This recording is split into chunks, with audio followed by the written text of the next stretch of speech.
उन्नति और विकास का, आस और विश्वास का, जन जन के जीवन की खुशहाली का दर्पण, जन जन के जीवन की खुशहाली का दर्पण। ये है कृषि दर्शन, ये है कृषि दर्शन, ये है कृषि दर्शन। जय किसान, जय राजस्थान, जय भारत। भारत सरकार के कृषि मंत्रालय के कार्यक्रम कृषि दर्शन में आप सभी किसान भाई बहनों का बहुत बहुत स्वागत, अभिनंदन, नमस्कार। मैं हूं आपके साथ चंचल। कहते हैं कि ज्ञान के सागर में जो उतरे, जीवन हो आसान, एक दूजे से साझा कर लें जितना भी हो ज्ञान। और जहां तक खेती बाड़ी के ज्ञान की बात है, कृषि दर्शन का प्रयास रहता है कि वो हमेशा खेती से जुड़े नवाचारों को हमारे किसानों से साझा कर सके, उस ज्ञान को बांट सके, ताकि किसानों की आय दुगनी हो सके, उत्पादन और भी बेहतर बन सके। आज भी कृषि दर्शन में हम आपकी शिरकत करवाएंगे एक कृषि वैज्ञानिक संवाद में, मगर उससे पहले आइए देखते हैं खबरें खेती की। किसान भाइयों नमस्कार, खबरें खेती की में आप सभी किसान भाइयों का स्वागत है।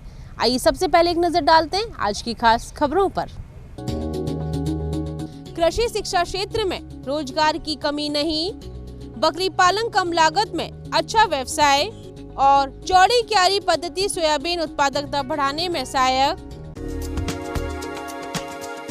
कृषि विज्ञान केंद्र चित्तौड़गढ़ पर कृषि शिक्षा दिवस का आयोजन किया गया।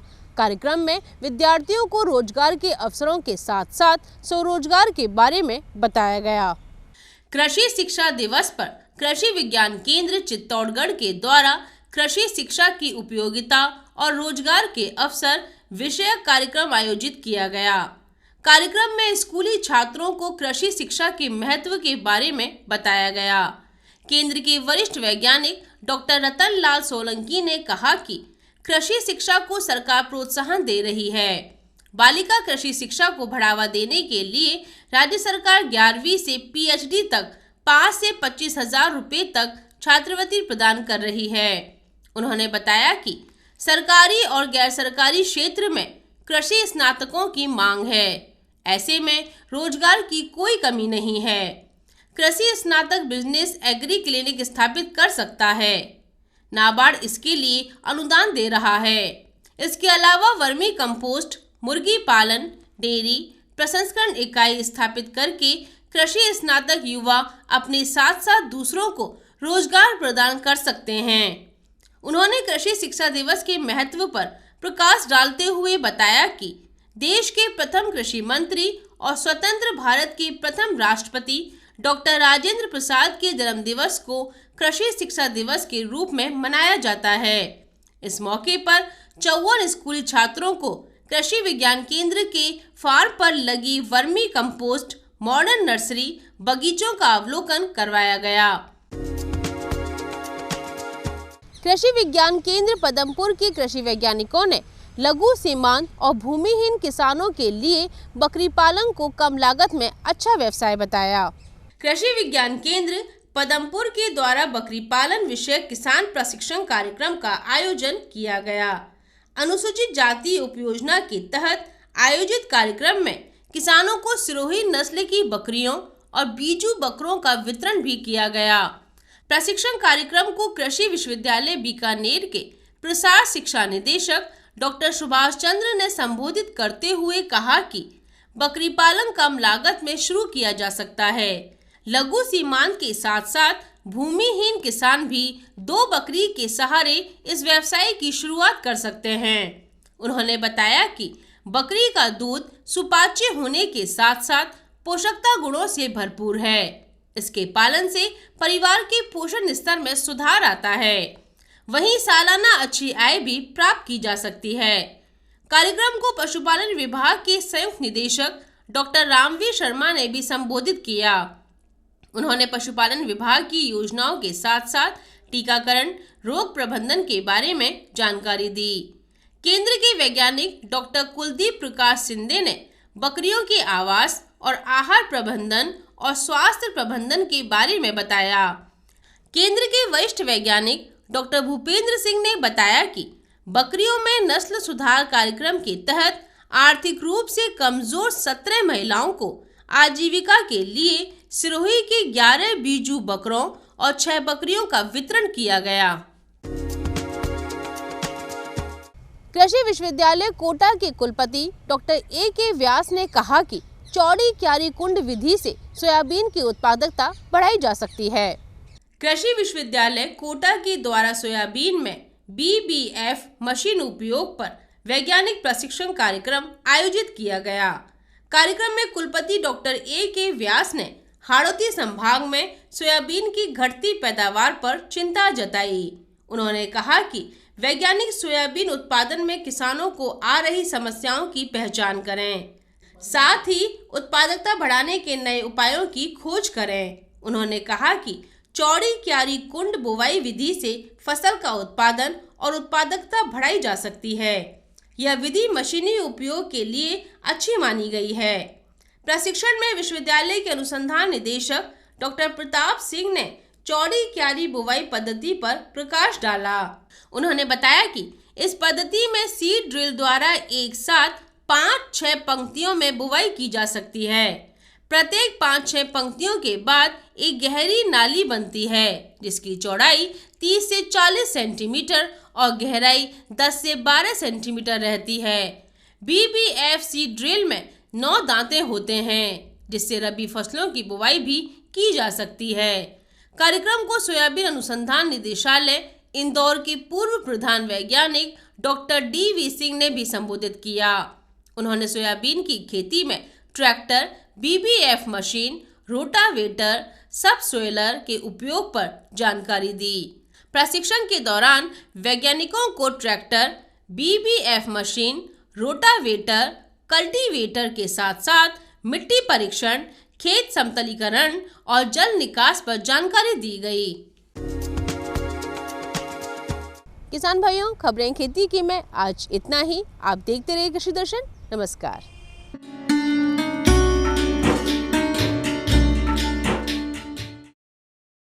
भारत सरकार के कृषि मंत्रालय के कार्यक्रम कृषि दर्शन में आप सभी का बहुत बहुत स्वागत और अभिनंदन। जैसा कि आप अच्छी तरह जानते हैं कि हम आपको राजस्थान के अलग अलग अंचलों में ले जाते हैं और वहाँ के कृषि संस्थानों की यात्रा करवाते हैं। हमारे जो कृषि विज्ञान केंद्र है बहुत अहम काम कर रहे हैं। कृषि विज्ञान केंद्र अजमेर ने एक बहुत ही खूबसूरत कार्यक्रम संजोया है, जिसका नाम है किसान वैज्ञानिक संवाद। आप जैसा कि जानते हैं कि हम जहाँ भी जाते हैं वहाँ किसानों से हम विशेषज्ञों को मिलवाते हैं, किसानों की जिज्ञासाओं का, समस्याओं का हम विशेषज्ञों से समाधान करवाते हैं। मुख्य वैज्ञानिक और जो हमारे कार्यक्रम समन्वयक डॉक्टर भाटी साहब हैं, आपका स्वागत। हमारे केंद्र के निदेशक लक्ष्मण दास व्यास जी का स्वागत। राष्ट्रीय बीजीय मसाला अनुसंधान संस्थान अजमेर के निदेशक डॉक्टर शैलेंद्र नाथ सक्सेना जी का स्वागत। आप सब देख रहे हैं हमारे जो विशेषज्ञ हैं वो हमारे साथ हैं। केंद्र के जो वैज्ञानिक के जो स्तंभ है यहाँ के, वो सब हमारे साथ हैं। तो अब आप लोगों से मिलके और हम ये कार्यक्रम का सिलसिला प्रारंभ करते हैं आपके लिए, और आप हमारे साथ बने रहिए। आपके जो सवाल है उनका जो जवाब है हमारे विशेषज्ञ देंगे।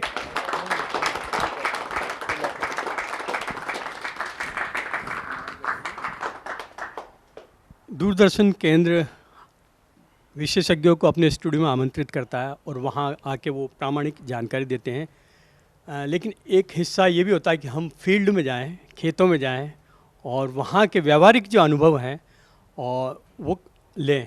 उसमें कृषि वैज्ञानिक, कृषि अधिकारी भी उपस्थित रहते हैं एक्सपर्ट के रूप में, तो वो भी एक बहुत ही अच्छी जानकारी देते हैं प्रामाणिक। तो ये उसी के अंतर्गत आज हम यहाँ पर कृषि विज्ञान केंद्र अजमेर में आए हैं।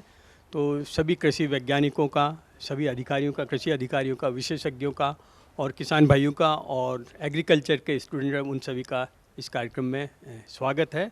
आपकी सहभागिता से कार्यक्रम बहुत ही एनरिच होगा, समृद्ध होगा। बहुत बहुत शुभकामनाएं आप सभी को। तो आइए अब हम बिना समय गंवाए शुरू करते हैं कृषि विज्ञान केंद्र अजमेर से आपके लिए एक बहुत ही खूबसूरत कार्यक्रम जिसका नाम है किसान वैज्ञानिक संवाद। और अब किसान भाई आप रहें तैयार, आपका सवाल होगा और हमारे एक्सपर्ट के जवाब होंगे। तो लीजिए अब हम शुरू करते हैं किसान वैज्ञानिक संवाद खास आपके लिए। मेरा नाम रूपचंद जी कहार, ग्राम नदी सेकंड, जिला अजमेर, राजस्थान का रहने वाला हूँ। आज ये जो करीके में जो प्रोग्राम जो हुआ है, सभी किसान भाइयों को मेरा राम राम। आज मैं जो फूलों की खेती के बारे में प्रश्न पूछ रहा हूँ और खेती के बारे में नई नई जो तकनीकी है, नई नई वैरायटियाँ हैं, उसके बारे में हमें सभी किसान भाइयों को बताया जाए। रूपचंद जी का बहुत ही अच्छा प्रश्न है ये। और अजमेर ज़िला फूलों की खेती की और उत्पादन में काफ़ी अग्रसर होता जा रहा है। इसमें मुख्य तरह प्रकार से गुलाब, गुलदाउदी, गेंदा, नौरंगा, एस्टर इत्यादि की खेती की जा सकती है। इसके अलावा हाइब्रिड फूलों की भी खेती की जा सकती है। तो गुलाब की जो मुख्य किस्में हैं, तो गंगानगर की गुलाब है, इसका आप अच्छे से उत्पादन कर सकते हैं। इसके अलावा चेती गुलाब है जो सेंट निकालने में काम आता है। गुलदाउदी का जो मुख्य दो तरह की फसलें होती हैं, एक तो बीज द्वारा होता है जो वार्षिक होती है इसके, और हाइब्रिड गुलाब होता है जो बहुवर्षीय होता है। गुलदाउदी मुख्य जो किस्में हैं, इसमें बीरबल साइनी है, प्रियदर्शनी है, होमी जहांगीर बाबा है, इस तरह ये किस्में हैं मुख्य रूप से। और ये बहुवर्षीय हैं, इनका आप कटिंग के द्वारा इसकी कलम से तैयार होगा पौधे।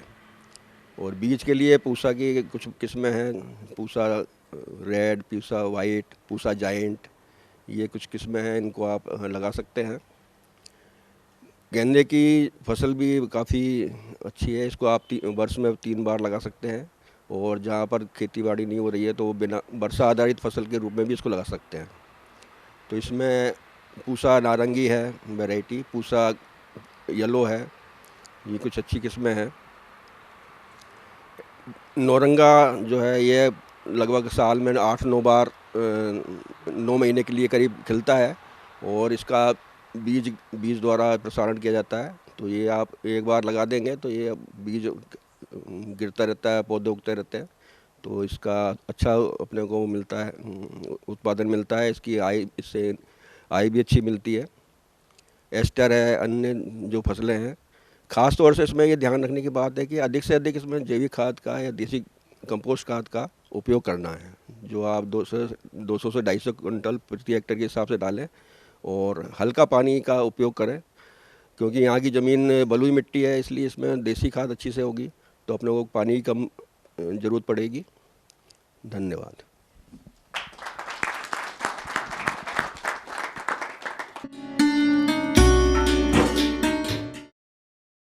मैं सज्जन सिंह राठौड़ आईएफएस मॉडल के बारे में डॉक्टर साहब से पूछना चाह रहा हूँ कि किसान आईएफएस मॉडल को किस तरह से अप्लाई करे और क्या क्या उसमें लगाया जाए, किस तरह से ये किसानों के हित में हो सकता है, इस पे हमें विस्तृत चर्चा बताएं। मैंने लेयर फार्मिंग कर रखी है जिसमें एक मिट्टी में 5 फसलें ऑर्गेनिक रूप से की है, तो आईएफएस उसमें किस तरह से क्या हेल्प कर सकता है या किस तरह से हमें फ़ायदा मिल सकता है। सज्जन सिंह जी, आपने बहुत अच्छा प्रश्न किया और आज जो हमारी गोष्ठी का मुख्य बिंदु है समन्वित कृषि प्रणाली। समन्वित कृषि प्रणाली किसान को इसलिए अपनानी चाहिए क्योंकि अगर एक ही प्रकार की खेती करता है तो उस खेती के अंदर उसको रोग और कीट जो है उसकी समस्याएं ज़्यादा झेलनी पड़ती है। साथ ही जो कृषि के आदान हैं उनकी कीमतें ज़्यादा होने की वजह से बाज़ार से खरीदने वाले जो पदार्थ हैं वो ज़्यादा आदान खरीदने पड़ते हैं। समन्वित कृषि प्रणाली 2 प्रकार की होती है, एक होती है जो पशुपालन आधारित है, दूसरी है जो फसल आधारित है। अपने क्षेत्र के अंदर अगर देखा जाए तो जो किसान हैं उनके पास 1 हेक्टेयर से 2 हेक्टेयर की ज़मीन ज़्यादातर किसानों के पास है।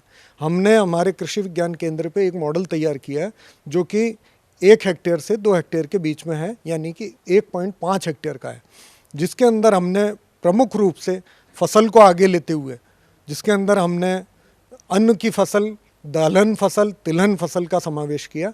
साथ ही हमने इसके साथ साथ में पशुपालन के रूप में गाय पालन को प्रमुख रूप से अपनाया है। तो जो भी आप लोग करें उसके अंदर गाय का समावेश जरूर रखें। गाय का घटक रखने से हमें गोमूत्र, गोबर साथ में मिलता है और उसके साथ साथ में किसान भाई जो है उसका उपयोग प्राकृतिक खेती के रूप में किया जा सकता है, नीमास्त्र, बीजामृत और घनामृत तैयार करके, और वो अपने जो खेत के अंदर कीट हैं उनका रोगों का प्रबंधन सस्ते में कर सकते हैं। तो हमारा उद्देश्य ये है कि इसके साथ साथ में हम गाय पालन के साथ मुर्गी पालन अवश्य करें। किसान भाइयों को मैं कहना चाहता हूँ कि जिनके पास गाय या भैंस है उन्हें मुर्गी पालन इसलिए करना चाहिए क्योंकि अंडा तो उपलब्ध हो गई जो कि पोषक तत्वों का भंडार है, साथ में गायों के अंदर जो चींचड़ी या भैंस के अंदर जो चींचड़ी मिलती है जिससे हमें टिक फीवर हो जाता है हमारे पशु के अंदर, उसको बचाने के लिए यदि आपके पास 2 से 10 मुर्गियां हैं तो आपके आसपास क्षेत्र के अंदर जितने भी कीट होंगे उन्हें वो खाएंगी और अंडे के रूप में आपको प्रोटीन और कैल्शियम का भरपूर सोर्स देंगी। तो इसके साथ साथ हम करते हैं बकरी पालन का। बकरी पालन का करने का उद्देश्य ये है कि बकरी को हम गरीब की गाय कहते आए हैं और बकरी के लिए कम से कम खाद्य पदार्थ की आवश्यकता होती है, और बकरी जो है वो वर्ष के अंदर अगर आपको जो प्रदान करती है उसके अंदर दूध के अलावा वो इतने बच्चे देती है कि आप उसके बच्चों को बेच के एक तैयार एटीएम है आपका, आपको जब भी पैसे की ज़रूरत हो आप बकरी के बच्चे या बकरी बेचो और आप अपने पैसे ले लो। तो इस तरीके से समन्वित कृषि प्रणाली का कार्य कर रहे हैं हम।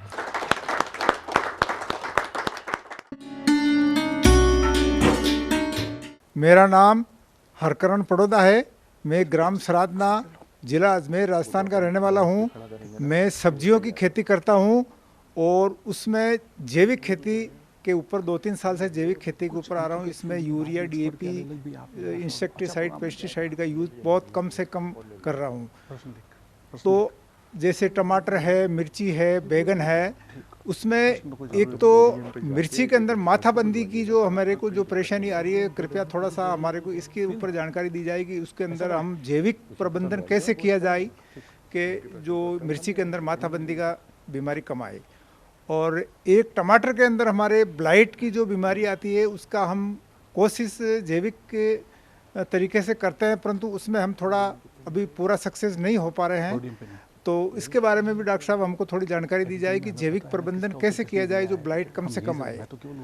और एक हमारे इसमें मार्केटिंग की प्रॉब्लम आ रही है। जैसे टमाटर की फसल जो होती है तो एक बार तो 50 रुपये किलो जा रहे हैं और अभी मतलब क्या है कि 10-12 रुपये किलो जा रहे हैं। तो इसकी मार्केटिंग की जो थोड़ी प्रॉब्लम आ रही है, इसके बारे के अंदर जैसे कोई प्लांट लगाया जाए, क्या किया जाए जो उसका स्टोर करके और इसका थोड़ा अच्छा बेनिफिट हमको मिल सकते। हरकरण जी, बहुत अच्छा आपका प्रश्न है।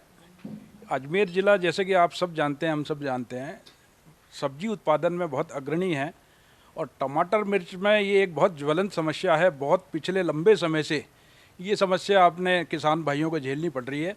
अजमेर ज़िले में तकरीबन 1000 हेक्टेयर क्षेत्र में टमाटर और मिर्ची की खेती होती है और इन दोनों खेती का क्षेत्रफल धीरे धीरे कम होता जा रहा है। टमाटर में ख़ास तौर पे जैसे आपने बीमारी बताई काड़िया, जिसे वैज्ञानिक भाषा में ब्लाइट के नाम से जानते हैं, और ये अल्टरनेरिया एक सोलनाई एक फफूंद है जिसके कारण ये व्याधि होती है। ठीक है। दूसरी आपने प्रमुख व्याधि बताई माथा बंधने की, जिसे मुंडाशिया, माथाबंदी, काठिया की बीमारी के नाम से जानते हैं। और ये बीमारी लीफ कर्ल वायरस, पर्ण कुंचन वायरस, पर्ण का मतलब पत्तियाँ, कुंचन का मतलब सिकुड़ना उसका, और ये समस्या होती है। इसमें एक वेक्टर होता है, एक रोग का वाहक है सफ़ेद मक्खी, उसके कारण ये समस्या शुरू होती है। और ये समस्या प्रारंभ हो जाती है अपनी जब से हम वैज्ञानिक तरीके से, चूँकि नर्सरी नहीं लगाते हैं, अगर आप जब क्यारी लगाते हो उसी समय से इसका प्रबंध करना शुरू करें, क्योंकि ये जो लीफ कर्ल वायरस के सिम्टम आपको खेत में दिखाई देंगे 1 महीने बाद, क्योंकि इसके लेटेंट इन्फेक्शन होता है, इसके आपको लक्षण 1 महीने बाद दिखाई देंगे। नर्सरी में ये रोग आ जाता है तो आपको क्या करना है, समेकित जो रोग व व्याधि, कीट व व्याधि प्रबंधन, वो तकनीक आपको अपनानी पड़ेगी।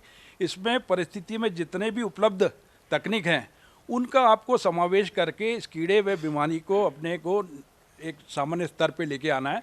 और जब ज़रूरत पड़े तब आपको दवाइयाँ भी काम में लेनी है। जैविक दवाइयाँ भी बहुत सारी हैं, इसमें वानस्पतिक दवाइयाँ आप काम में ले सकते हो। अब मैं आपको सबसे पहले आग्रह ये करूँगा कि आप जब पौध तैयार करो तो वैज्ञानिक तरीके से तैयार करें। ख़ास तौर पे इसमें 40 मैश की नायलॉन की जाली, 40 मैश की नायलॉन की जाली बाज़ार में उपलब्ध है। उद्यान विभाग उस पर सब्सिडी दे रहा है, 300 रुपये आपको देने हैं, 300 उद्यान विभाग देता है।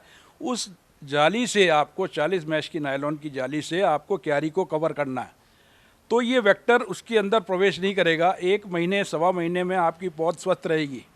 जब पौध स्वस्थ रहेगी तो खेत में जब आप लगाने जा रहे हो तो आप ये करें, खास तौर पे समस्या दोनों आती है बरसात के समय में, है ना। बरसात के समय में जैसे ही बारिश हो, आप खेत के चारों तरफ 2 लाइनें मक्का, ज्वार या बाजरा की लगाएं। ये रिकमेंडेशन है IAHR बेंगलोर की, है ना।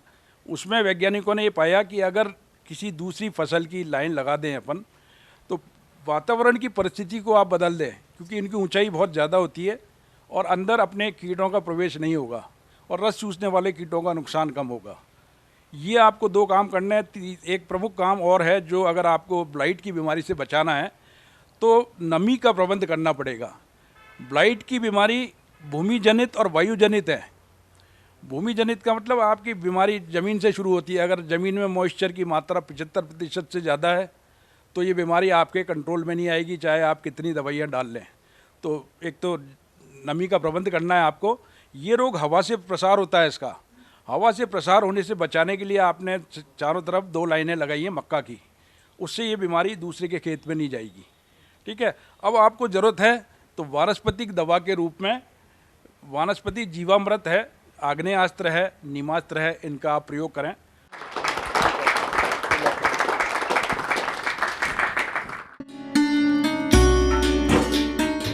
तो ये था हमारा विशेष कार्यक्रम किसान वैज्ञानिक संवाद कृषि विज्ञान केंद्र अजमेर से आपके लिए। किसान भाइयों, हम आपके बीच होंगे। आगे भी हम आपको, कभी हम मारवाड़ ले जाएंगे, कभी मेवाड़ ले जाएंगे, कभी हाड़ौती ले जाएंगे और अलग अलग अंचलों में अलग अलग किसानों के मध्य जाकर हम किसान वैज्ञानिक संवाद करेंगे, कृषि के महानायकों से मिलवाएंगे, किसानों की सफलता की कहानियां दिखाएंगे और इसी तरह का रोचक कार्यक्रम हम आपके लिए हर रोज सोमवार से शुक्रवार लेकर आते रहेंगे। बस आप हमारे साथ बने रहिए, देखते रहिए डीडी राजस्थान का कार्यक्रम कृषि दर्शन, सोमवार से शुक्रवार शाम 5:30 बजे। आज हमें दीजिए आज्ञा। इसी के साथ और किसान भाइयों, आप सबका बहुत बहुत आभार। अब हम आपसे लेते हैं आज्ञा। एक बार जोरदार तालियों के साथ हमारे एक्सपर्ट का भी कर दीजिए। और जय किसान, जय राजस्थान, जय भारत। किसान भाइयों, हमें पूरा विश्वास है कि आज के कृषि दर्शन में लाभ की बातों को जानकर आप ज़रूर लाभान्वित होंगे ही। आप कृषि दर्शन कार्यक्रम में क्या कुछ नया देखना चाहते हैं या फिर खेतीबाड़ी से जुड़ा कोई प्रश्न आपके मन में हो तो आप हमें पत्र लिख सकते हैं। हमारा पता है कार्यक्रम कृषि दर्शन, डीडी राजस्थान, दूरदर्शन केंद्र, जयपुर। आप हमें ईमेल भी कर सकते हैं। हमारा ईमेल आईडी है krishidarshanjaipur@gmail.com। और चलते चलते अपना वही मूल मंत्र दोहराएंगे कि मेहनत का नहीं है कोई भी विकल्प, किसान की उन्नति कृषि दर्शन का संकल्प। इसी संकल्प के साथ दीजिए चंचल को आज्ञा। जय हल, जय हलधर।